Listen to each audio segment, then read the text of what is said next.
જતા રહ્યા તમે?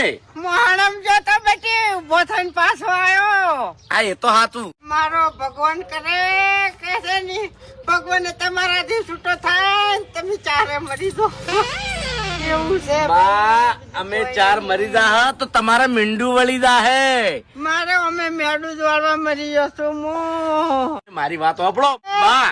એટલે છે ને પેલા કાગળમાં સહી કરી દો એટલે આ વીઘો વેચાઈ જાય અને અમારા 4 ભાઈના ઝઘડા પડતા જ હોય. બરાબર વાત આટલે પડી છે. બા હા. સાંભળ્યું? દસ્તાવેજ લઈને આવ્યો છું. ખાલી તમારી સહી થઈ જાય એટલે તરત 1 કરોડ રૂપિયા આવી જાય તમારા 4 છોકરા જોડે. એવું અને પછી બા ખરેખર આખા ગામમાં કોઈને ના કર્યું હોય ને એવું તો તમારું 12મું કરવું છે. હે